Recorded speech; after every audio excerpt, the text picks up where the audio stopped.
आइए मित्रों, हमारे YouTube चैनल स्वाध्याय में आपका हार्दिक स्वागत अभिनंदन। आज हम आपके लिए लेकर आए हैं क्या ईश्वर के घर न्याय नहीं है, इस शीर्षक पर प्रेरणादायक ज्ञानवर्धक ज्ञान चर्चा।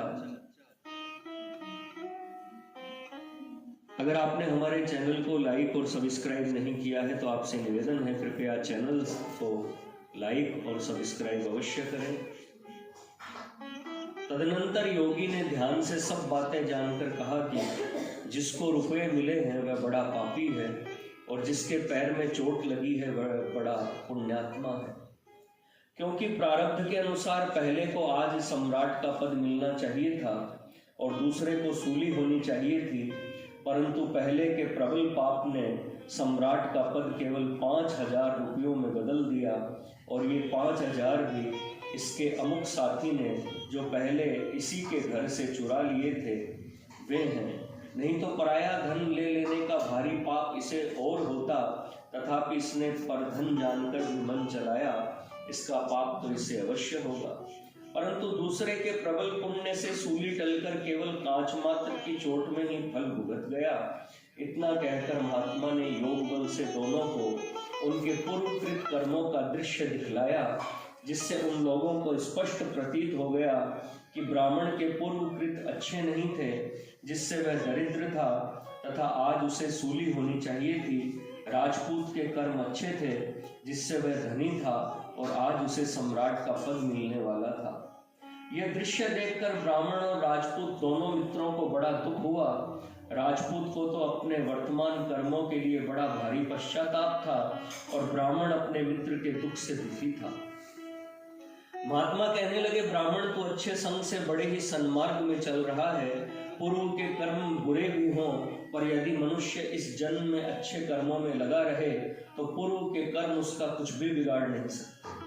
कर्म करने की स्फूर्णा संचित से होती है। सबसे पहले स्फूर्णा प्राय उस संचित की होती है जो अत्यंत नवीन होता है। जैसे एक व्यापारी ने किसी बड़े गोदाम में बहुत सा माल भर रखा है और नित्य नया माल भरता चला जा रहा है।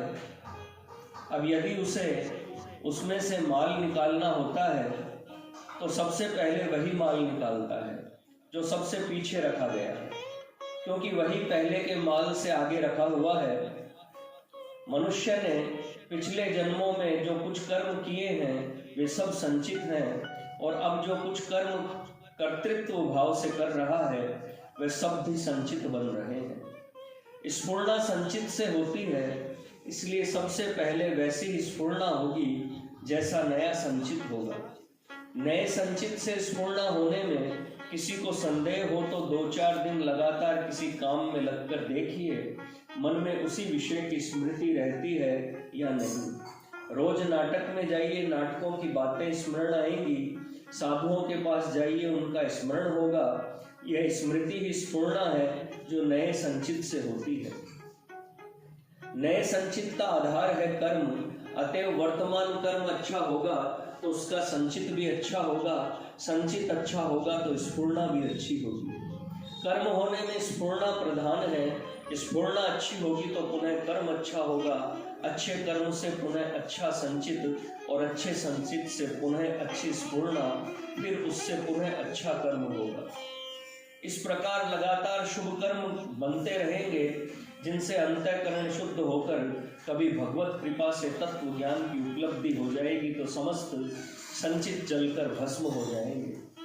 इसलिए सबको अच्छा कर्म करना चाहिए। दुष्ट संचित वश मन में बुरी स्फूर्णा भी हो तो उसे सत्संग से, विचार से दबाकर अच्छे ही कर्म में मनुष्य को लगे रहना चाहिए। जिस विषय का मनुष्य अधिक समय स्मरण करता है, क्रमशः उसी में उसकी समीचीन बुद्धि होकर राग हो जाता है। जिसमें राग होता है उसी की कामना होती है। जैसी कामना होती है वैसी ही चेष्टा होती है। वह चेष्टा ही कर्म है। फिर लगातार जैसे कर्म होते हैं वैसे ही स्मृति होती है। यह तांता चला ही जाता है। इस विषय में किसी प्रमाण की आवश्यकता नहीं, यह तो प्रतिदिन का प्रत्यक्ष अनुभव है। हे ब्राह्मण, तेरे पूर्व संचित अच्छे न होने पर भी तू इस जीवन के सत्संग से अच्छे कर्म करने लगा, जिससे तेरे हृदय की पूर्व जन्मार्जित कर्मजन्य बुरी स्फुरणाएं दब गई। इस राजपूत के पूर्व संचित शुभ होने पर भी इसने कुसंग से बुरे कर्म करने आरंभ कर दिए, जिनसे लगातार बुरी स्फुरणाएं हुई और उनसे फिर लगातार बुरे कर्म होते गए। अच्छी स्फुरणाओं को प्रकट होने का अवसर ही नहीं मिला। तेरे सत्कर्म बढ़ते रहे और इसके दुष्कर्म फल यह हुआ कि फल दानोन्मुख प्रारब्ध कर्म में रुकावट पड़ गई। रुकावट ही नहीं पड़ी, तेरी सूली की वेदना कांच की चोट में और इसका सम्राट पद 5000 रुपयों के लाभ में बदल गया। ब्राह्मण ने कहा, स्वामी, मैंने ये सुन रखा है कि कर्मों को भोगे बिना उनसे छुटकारा नहीं मिलता। अवश्यमेव भोक्तव्य कृतम कर्म शुभाशुभम। संचित का नाश तो संभव है, परंतु प्रारब्ध का नाश नहीं होता। वह तो छूटे हुए तीर की भांति भोगना ही पड़ता है। फिर क्या कारण है कि हम लोगों के प्रारब्ध कर्म के फल में इतना परिवर्तन हो गया? संत बोले, तेरा कहना ठीक है, प्रारब्ध का फल भोगे बिना नाश नहीं होता, परंतु पहले यह समझो कि प्रारब्ध क्या वस्तु है। अपने पूर्वकृत कर्मों के फल स्वरूप ही तो प्रारब्ध बना है, परंतु अब से एक क्षण पहले जो कर्म कर चुके वह क्या पूर्वकृत नहीं है? भाई, कई कर्म ऐसे प्रबल होते हैं जो तुरंत संचित बनकर प्रारब्ध के रूप में परिणत हो अपना फल दे डालते हैं।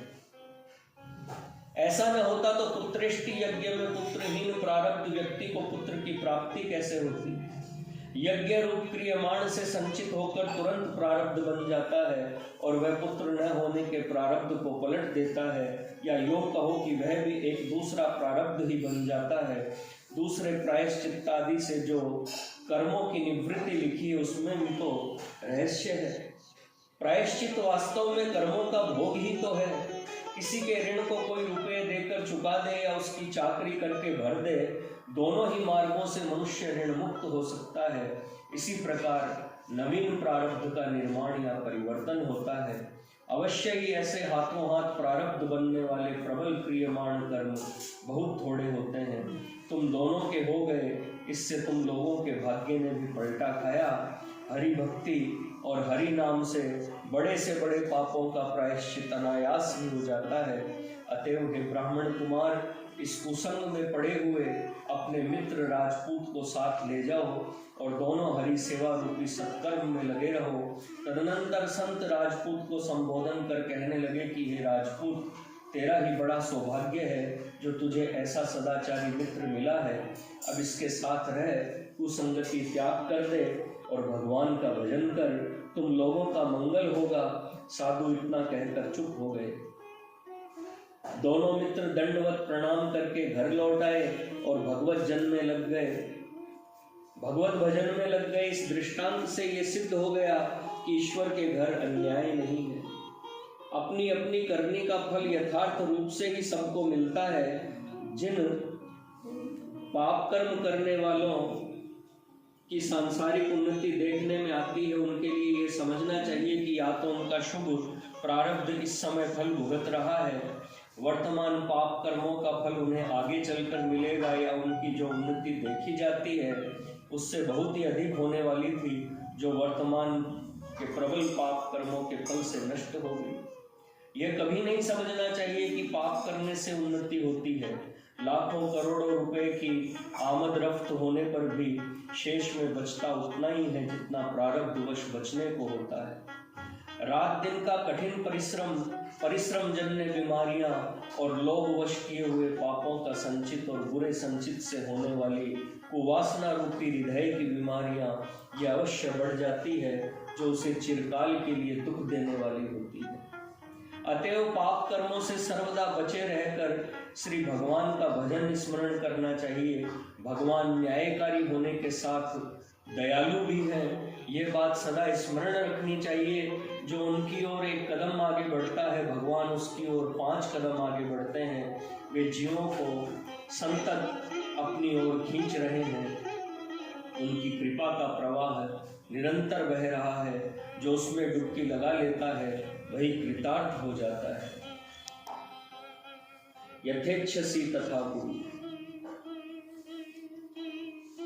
चुन ले मन जो हो अनुकूल है, गुलाब में शूल नुकीले और सुगंधित फूल। काम कामना क्रोध द्वेष सब जानो जग के शूल। प्रेम शांति समता पवित्रता मानो सुंदर भूल। शूकर को जो स्वर्ग मिले मल बिना लगे प्रतिकूल।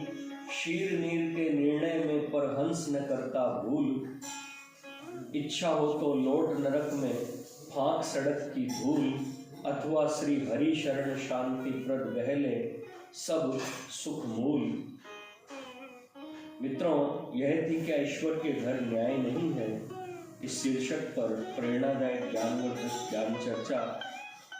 अगर आपको हमारा चैनल पसंद आए तो इसे लाइक और सब्सक्राइब अवश्य करें। धन्यवाद।